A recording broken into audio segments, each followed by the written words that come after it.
I think there was a time back. It was a time in 2011. I know exactly what time it was.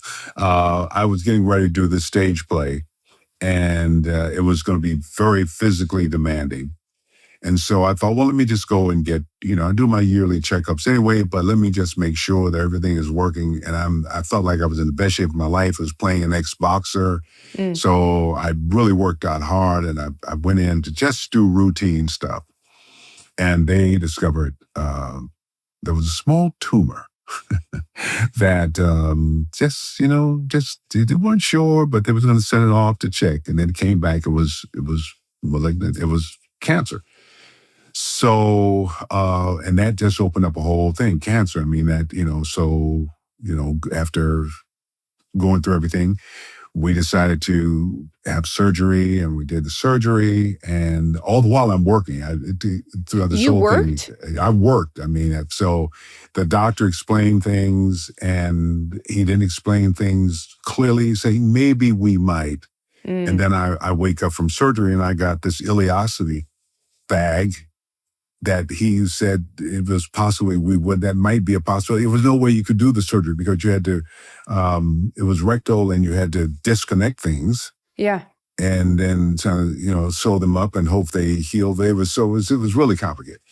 And then I was having so much, wearing this bag and trying to work, and nobody knew I had it. And it was a nightmare. And I kept saying to the doctor, how long, when do you, should have been maybe, 3-4 months for it because you had to reattach things. So the bag was meant to be temporary. It meant to be temporary until things healed, and then you can remove the bag and get on with your life.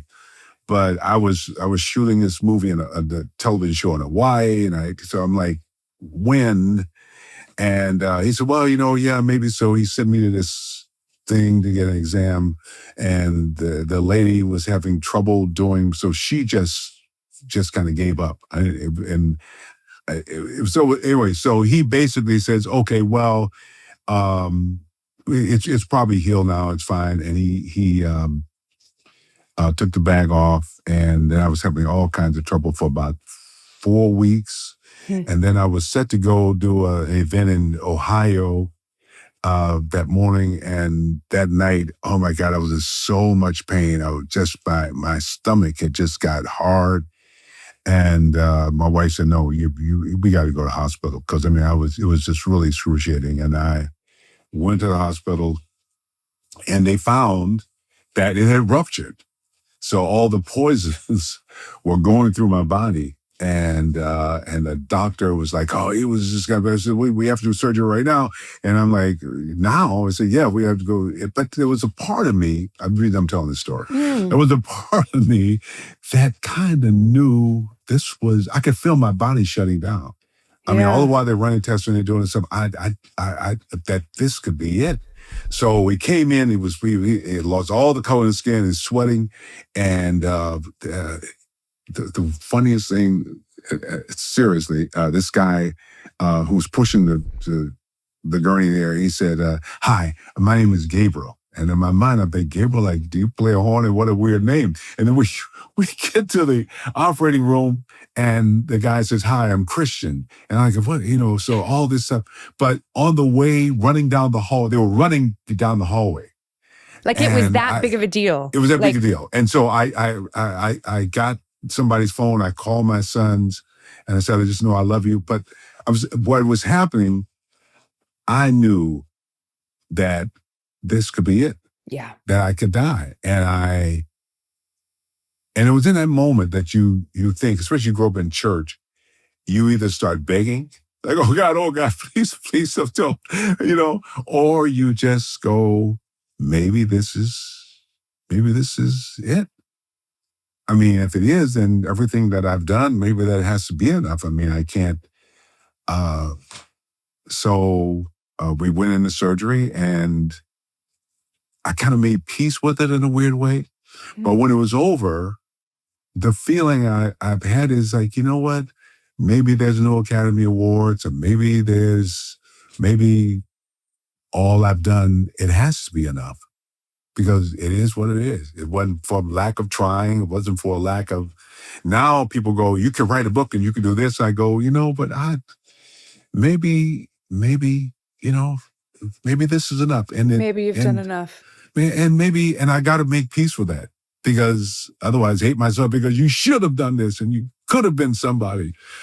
So yeah, I think that was kind of life-changing for me, to just go, to keep thinking that somehow the career somebody else had should have been. I want a career. My career is nothing unless it's like Denzel's career. And you go, you know what? We're different people, and so yeah. But it's hard. It's hard to make sense out of. I don't know why. I always say, if you're acting and you're working, you really don't know why you're working and somebody else isn't. Yeah. Because you really don't know why they chose you. They'll say whatever, and then if you're not working, you don't know why somebody else is working and you're not, because none of it made sense. And I guess it sort of is what it is. And maybe you have to be enough. Now my representation will tell me, if you just write this book, Ernie, and if you just do this thing, and then we can get you this and we can get you that, and I kind of go, you know what? Maybe this has to be enough, And if it gets that, I would love to get an Academy Award. I'd love to find a role that could define my career. I'd love to have a chance to do a really funny rom-com, but maybe that's not in the cards. I don't know. Yeah. And maybe it is. I'm open to whatever, but I'm not going to lose any sleep. This episode is brought to you by OneSkin. It's the holidays. It is one of my favorite time of the year. I just absolutely love wintertime. The one thing I don't love about winter is that my skin just needs this extra care this time of year. Between the cold weather and rushing around all over, my skin just feels like dry and dull and stressed out. And so that's why one of my favorite things right now is OneSkin's peptide lip mask. This stuff is seriously amazing. I just got it.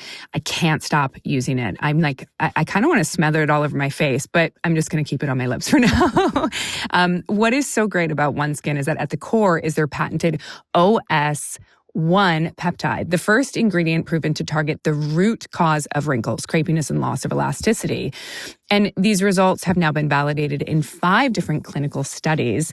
It is absolutely wonderful. All of OneSkin's products are designed to layer seamlessly or replace multiple steps in your routine, making skin healthier, easier, and smarter.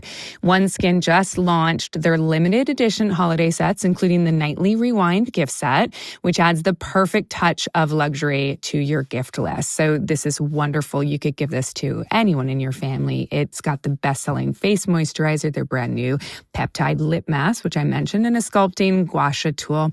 It's wonderful. I really do like this product, you guys. So for a limited time, try OneSkin for 15% off using code Sackhoff at oneskin.co/Sackhoff. After you purchase, they'll ask you where you heard about them. Please support our show and tell them we sent you. Happy holidays.